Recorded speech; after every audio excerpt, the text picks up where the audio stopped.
Bom dia a todos, quinta-feira, 17 de agosto. Hoje nós vamos fazer uma entrevista aqui muito especial, mas antes nós vamos dizer que o nosso programa é para Prado, bairro Cidade, a cidade que você quer, nós estamos construindo. Sou Gil, juntos chegamos longe. GM do Brasil, Prefeitura de Gravataí, cuidar de viver Gravataí. Mecânica Pina, cidades bem cuidadas. Banrisul, nossa conexão transforma.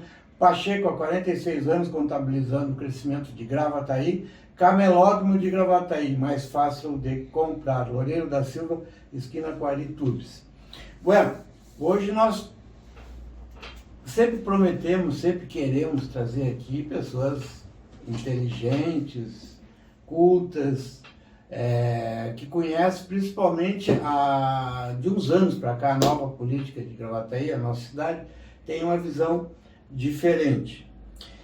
Ele é uma pessoa polêmica e ao longo do programa isso vai ser provado. Advogado, vereador, enfim, cantador de serpentes, que eu mesmo, do nosso livro, casualmente está aqui, foi personagem, ele é um personagem aqui da cidade, né? Queira ou não queira, gosta ou não gosta, como dizia o Bueiro, um amigo meu, jornalista. Então, Cláudio Ávila, bom dia, Cláudio Ávila, é um prazer te receber aqui. Bom dia, Chico, muito me honra estar aqui no teu programa, eu assisto todas as manhãs, cedinho já, quando tu manda, já estou esperando. Quero desejar um bom dia a todos que estão nos assistindo também. E tá famosa essa tua bancada aqui no meio social e político, para mim é um motivo de muita alegria estar aqui contigo. Certo, Cláudio. Bom, nós, não é de hoje, temos uma boa relação. Pode ter tido turbulências no período, mas sempre nos respeitamos. É um lutador que formou em direito com todas as dificuldades que a vida te impôs, ou que aconteceu. E eu também tive as minhas. Eu acho que talvez por aí a gente tenha, nesse mundo que vivemos atualmente, alguma identificação.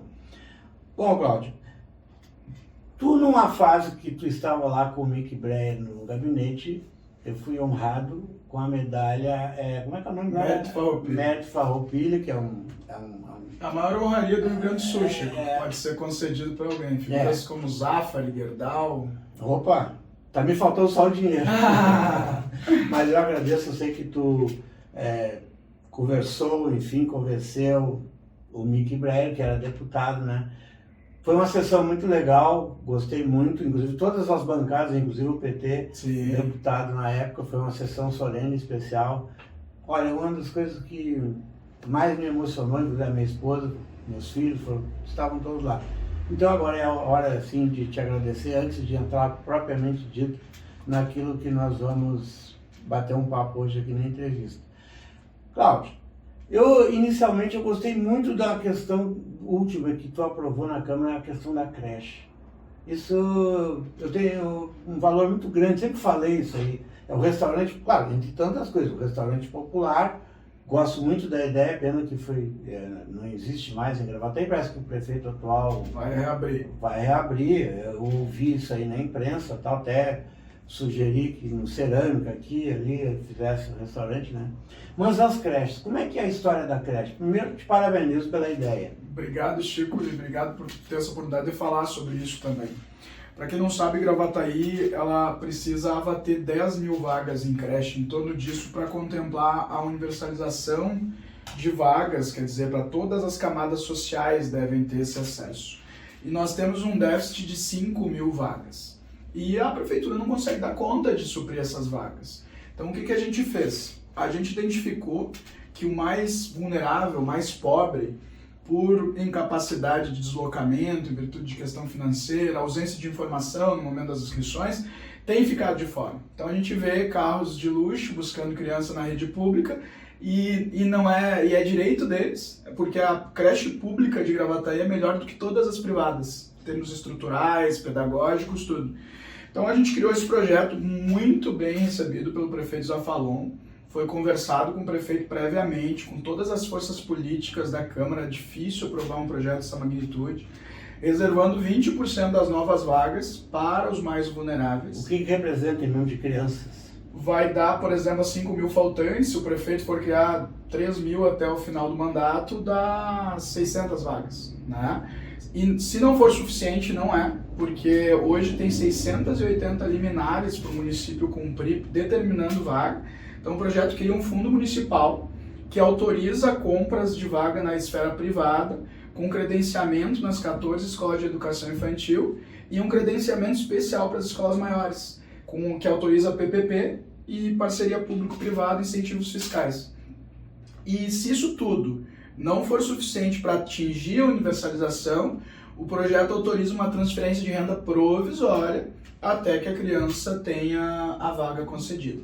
Então isso vai ajudar muito a nossa cidade e eu tenho que agradecer muito aos vereadores que me ajudaram a aprovar. Foi por unanimidade? Não, o vereador Dilamar e o vereador Carlos Fonseca se abstiveram. Mas os outros todos apoiaram e também o governo, o prefeito, que apoiou a ideia desde o início. Assim. Que legal. Mas isso foi uma inspiração na tua própria vida, Cláudio? Na minha própria vida, Chico. Eu estou muito feliz com a oportunidade de estar aqui, porque o teu público é um público muito central, onde existe uma lenda muito forte a meu respeito. Tem gente que acha que eu sou um senhor gordinho, de bigode, e já ouviu falar em mim, via de regra, de forma negativa. Mas eu sou o menor abandonado da minha cidade. Eu fui abandonado aos 3 anos, na Planaltina, e fui criado por uma senhora muito humilde, muito humilde. E o que me salvou para não passar fome, ou não passar mais do que passei, foi a creche pública. Eu estudei 9 anos aqui em Gravataí? Em Gravataí, eu estudei 9 anos no Vânios, e fiquei o início na Pedacinho de Amor, lá com a Maribel, que era diretora.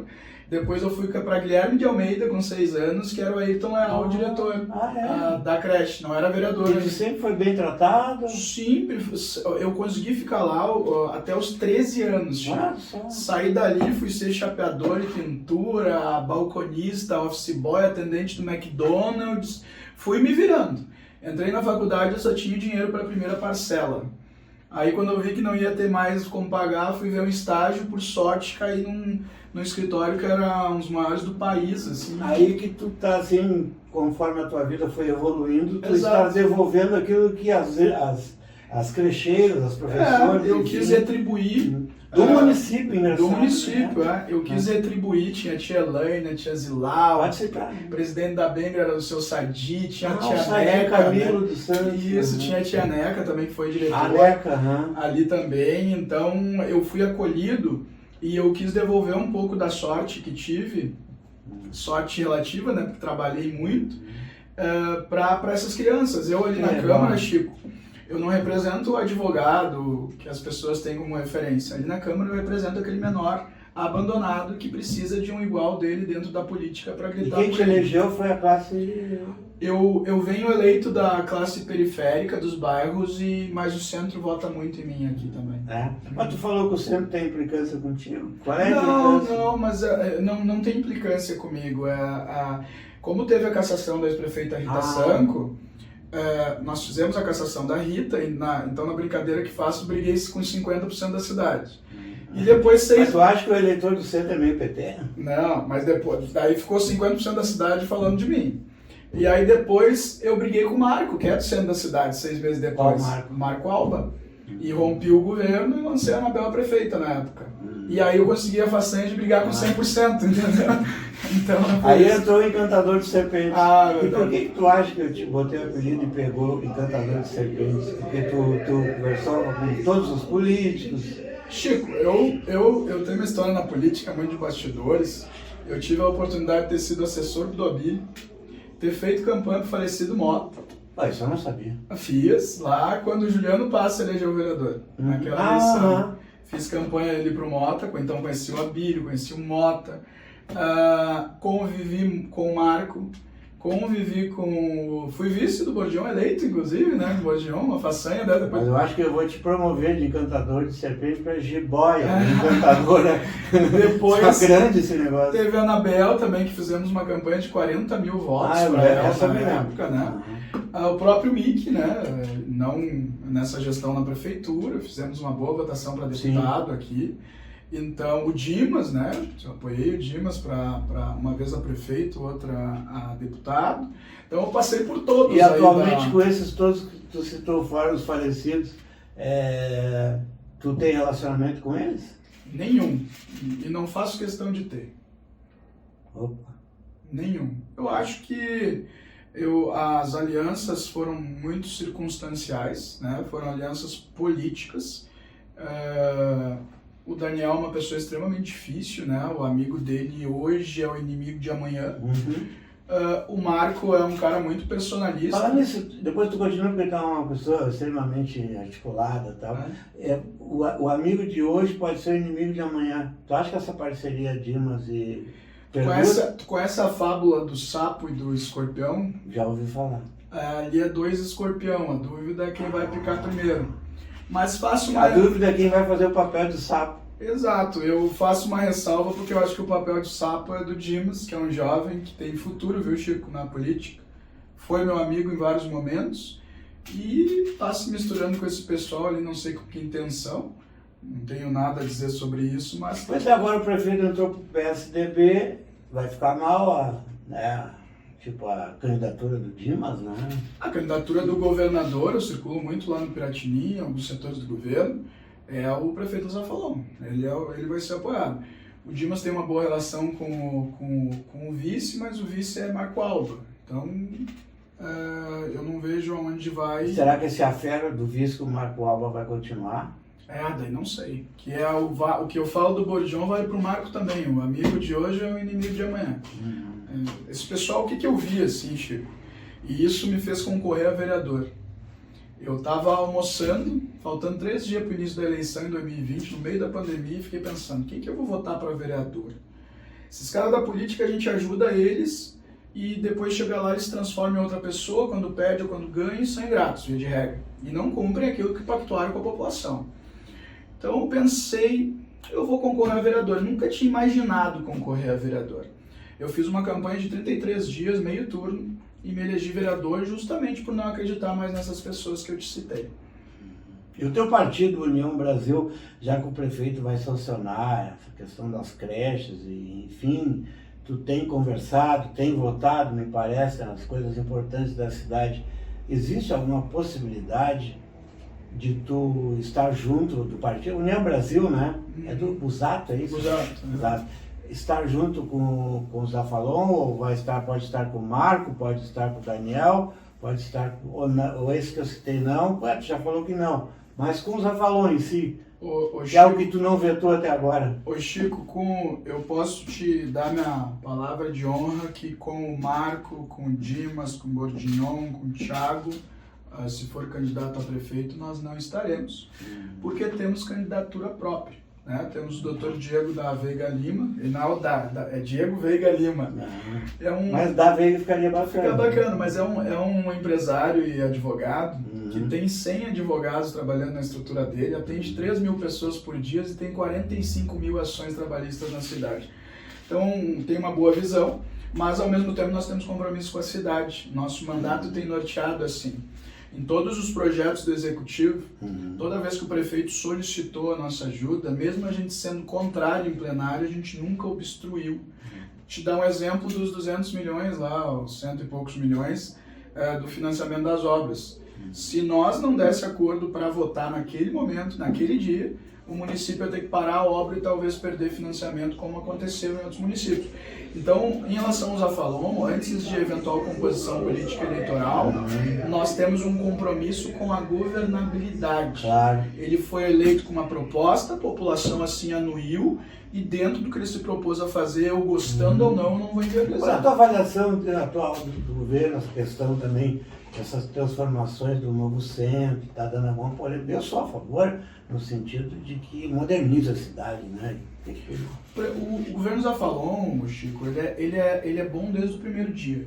Desde o primeiro dia é um baita governo, me preocupei no início do governo de tanto anúncio que o prefeito fazia, se a cidade ia ter recursos para honrar isso e está honrando. O que eu critico muito lá na Câmara, até pela minha origem que te expliquei há pouco na cidade, é a ausência do aspecto social. Por exemplo, o prefeito diz, estou gerando emprego. Ah, tá, mas e aí? Aquele pessoal que está sem passagem, que não tem uma qualificação, que está sem comida, como é que nós vamos fazer ter acesso a emprego? Aí o que está acontecendo em Gravataí? Os cargos de chefia, que necessitam maior capacidade de estudo, estão sendo ocupados por pessoas de outras cidades. Claro. E a questão do restaurante popular, as creches, né? Mas aí veja que o prefeito, às vezes eu brinco com ele em eventuais conversas de WhatsApp, que eu digo, prefeito, eu vou ter que começar a dizer que Iguatemi não veio para Gravataí por sua culpa, porque eu peço creche, o senhor vai lá e faz a creche, eu peço emprego, o senhor faz o feirão do emprego. Então ele, ao mesmo tempo que reluta ou não teve isso como prioridade, quando ele é convencido, mesmo sendo de um vereador de oposição, ele tem aceitado a sugestão a ponto de aprovar um projeto de lei, o que não era permitido quando o grupo do Marco Alba dominava a prefeitura, né? Infelizmente, nós voltamos ali, quando o Marco dominava a prefeitura, ao tempo do Bordion. O Bordion via alguém numa pizzaria com um adversário político, ele ou exonerava no outro dia ou mandava sair imediatamente da mesa, entende? O Marco, infelizmente, estava no mesmo ritmo. E vou dizer, cara, o Marco, de todos esses que eu convivi, tirando a questão política, em termos de trato diário, assim, de conversar, bater um papo, tomar um chopp, é o melhor de todos. É uma pessoa muito legal de se conviver, agora politicamente é um problema.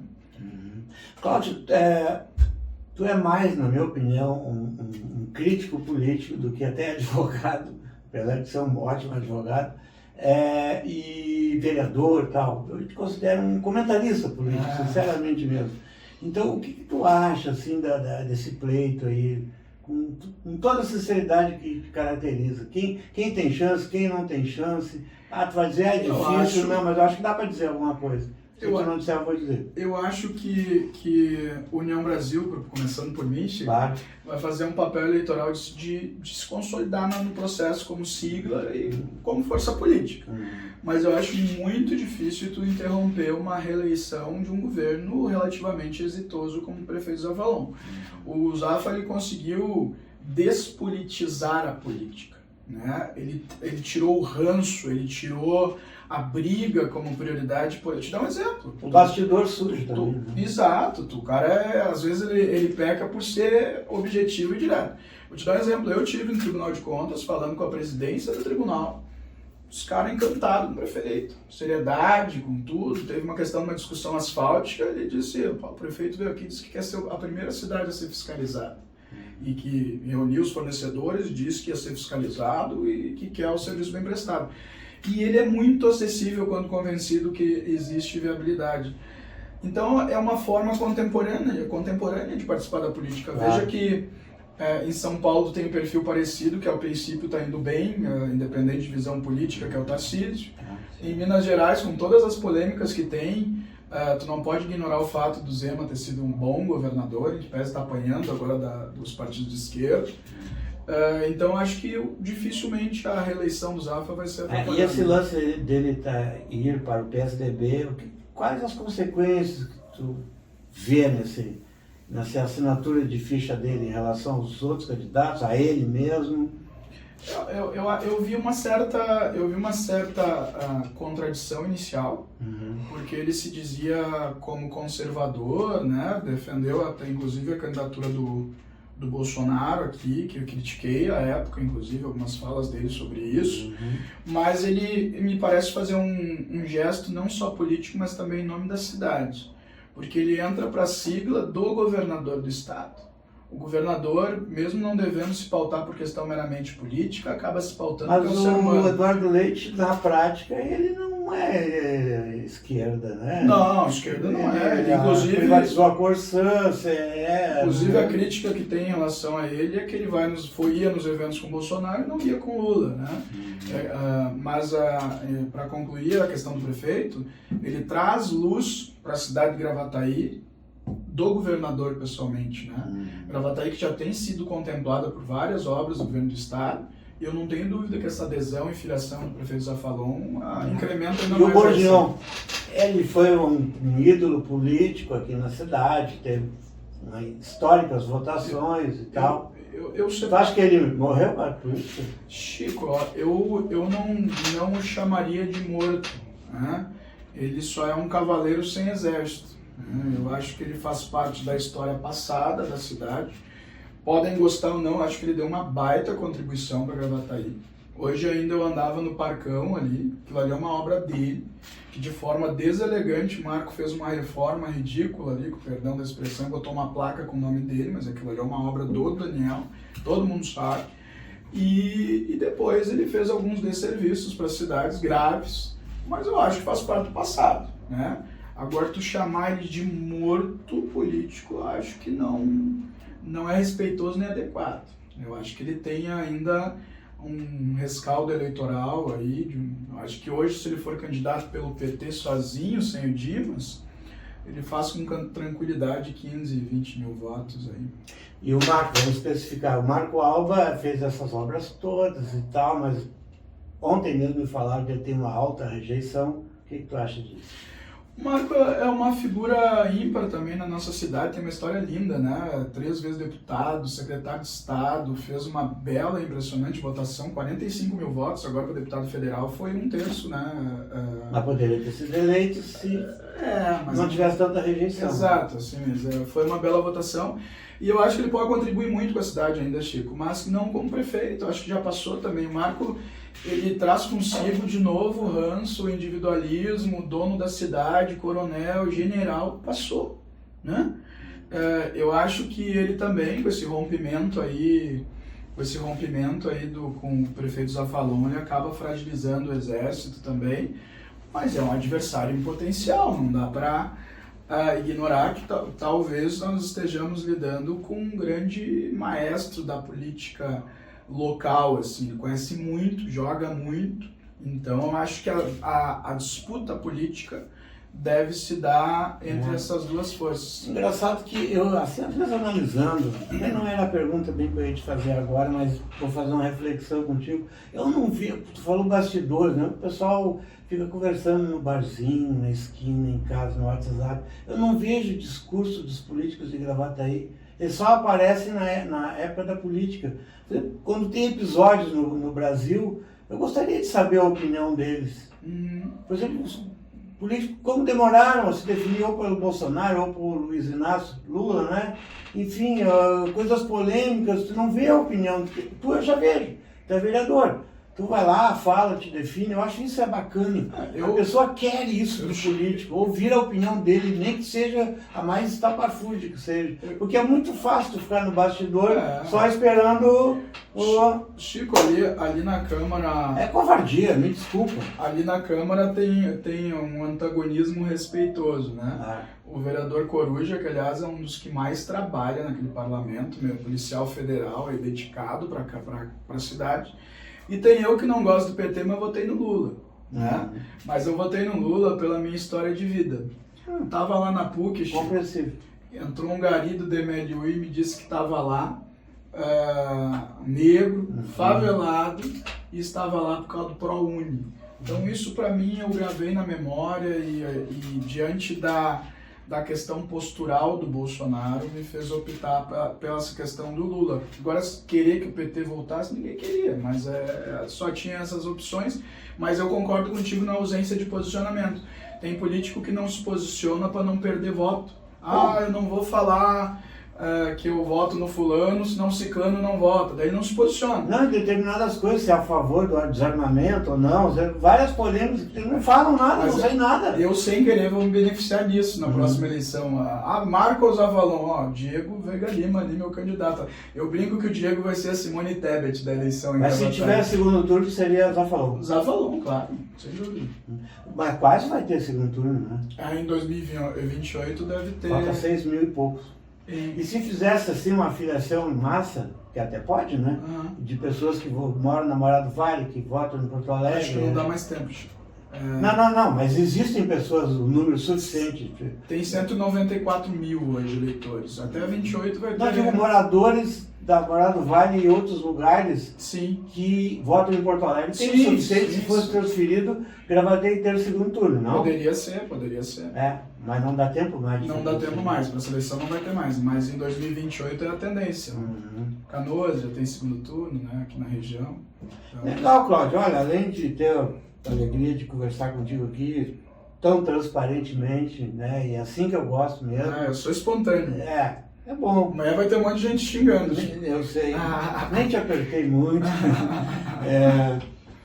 Tu fica aí à vontade, enfim, para te despedir, falar da tua alegria de estar aqui, conversando comigo aqui novamente. Tá? Chico, eu tenho visto grandes personalidades da cidade passando por aqui, algumas eu gosto, outras não gosto, né, da vida, assim como se referem a mim. Muitos gostam de mim e não gostam de ti, e vice-versa, isso é normal da vida. Quem agradou todo mundo é o JC e ele não agradou todo mundo. Exatamente. Mas para mim, tu não sabe o quanto é importante ter vindo aqui, porque de fato o público de Gravataí que me conhece de ouvir falar, mas não me conhece sequer fisicamente, é o público que te assiste. E eu, como vereador, eu quero aqui pedir um voto de confiança das pessoas, porque eu estou fazendo um mandato muito para a cidade, né?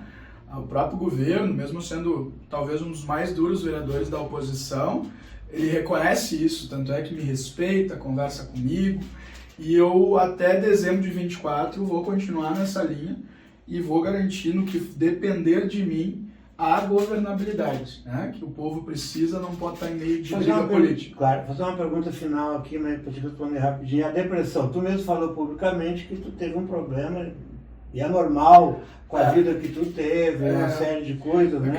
Chico, eu fiquei os primeiros 20 anos tentando existir, né? Tentando não morrer. E depois eu cresci sem pai nem mãe. Claro, não, isso é um problema. Tive a generosidade da Berde, que eu carinhosamente chamo assim, a Lourdes, que morreu ano passado, foi duro para mim. E a partir da morte dela, somado a alguns problemas familiares, eu desanimei total, assim. Tinha dias que eu ficava, tinha momentos que eu ficava 3 dias no quarto, sem sair. É um sintoma. É um sintoma.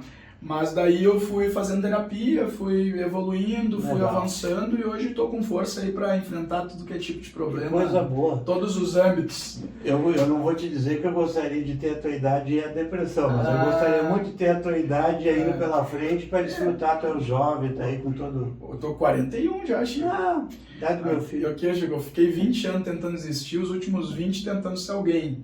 E eu não tive o descanso mental necessário. Imagino. Então eu parei 1 ano da minha vida, total, fiquei na Câmara fazendo a política só, parei a advocacia, parei tudo, para me reconstruir enquanto ser humano. Então fiz isso e agora estou nas duas Pergunta frentes. final, tem vontade de ser prefeito de Gravataí? Eu tenho vontade e devo pensar nisso em 2028. Eu tenho uma tese, Chico, que tu não pode fazer nada na política sem tu se reeleger vereador. Eu já queimei a largada lá, tendo sido eleito vice-prefeito junto lá com o Bodião em 2016, com 45 mil votos. Eu tive a oportunidade de concorrer em vereador em 12, 16 e na última hora de 20 concorri e me elegi. Mas eu não tinha noção da importância de um parlamentar na cidade, desde que trabalhe, né? E eu vi que é muito importante, eu acho importante eu ficar mais 4 anos ali, por isso eu vou disputar a reeleição de vereador. Certo. Cláudio, sou grato pela tua presença e grato também por todas as coisas boas que até hoje tu só me proporcionou. Então eu não posso não gostar do Cláudio, falar mal do Cláudio, porque para mim tu sempre foi uma pessoa bacana. Valeu. Obrigado, Chico. Um abraço e até a próxima.